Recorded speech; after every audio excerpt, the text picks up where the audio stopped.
Nikki Haley, a former South Carolina governor and U.S. ambassador to the United Nations under Donald J. Trump, is campaigning in New Hampshire for its first-in-the-nation primary next week. Haley has begun fine-tuning her argument against her former boss, trying out new jabs, and unleashing a new attack ad right out of the gate. She has also stepped up her efforts to frame herself as Mr. Trump's top rival, announcing that she would no longer participate in primary debates that don't include him. In recent remarks and in a new television ad, Ms. Haley paints Mr. Trump and President Biden as two sides of the same coin, politicians past their prime who are unable to put forth a vision for the country's future because they are consumed by the past, by investigations, by grievances.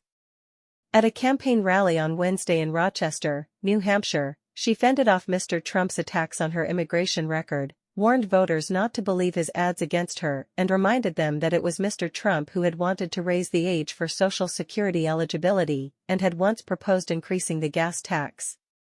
Those are things he needs to answer for. Oh, that's right. He won't get on the debate stage, she swiped.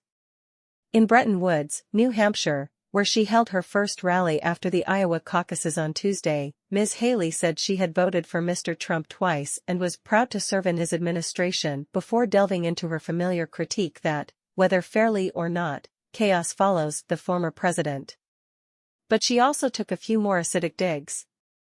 The majority of Americans think that having two 80-year-olds running for president is not what they want, she said to a smattering of applause at the Omni Mount Washington resort. To be sure, Ms. Haley has not entirely abandoned her measured approach to Mr. Trump. On Thursday, she told voters she would not attack him personally. People either want me to hate Trump or love Trump, saying people are tired of that kind of politics. I just tell it on policy, she said. Although she was slow to make inroads in Iowa, she has been heavily competing in New Hampshire from the start, buoyed by a recent influx of cash from her allied super PAC and the prospect of a more independent and college-educated electorate. On Wednesday, her chief opponent for second place, Governor Ron DeSantis of Florida, announced he would be relocating the majority of his staff to South Carolina, her home turf, while largely pulling back on events in New Hampshire. Ms. Haley has long contended that she would perform well enough in Iowa and New Hampshire to catapult her campaign into a showdown with Mr. Trump in South Carolina.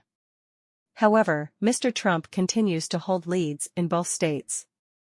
At his rally in a country club in Atkinson, New Hampshire, this week, he attacked her track record as governor and portrayed her as out of touch and not Republican. His campaign has sent out a slew of emails with subject lines including, "Nikki Haley loves China," "Nikki Haley is funded by Democrats, Wall Street, and globalists," and "Nikki Haley is weak on immigration and opposes a border wall."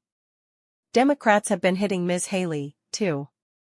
They have pointed to her signing of strict abortion and immigration restrictions, and her careful treatment of Mr. Trump as signs that she is part of the same old wave of extremist Republicans as Mr. Trump, rather than a fresh face.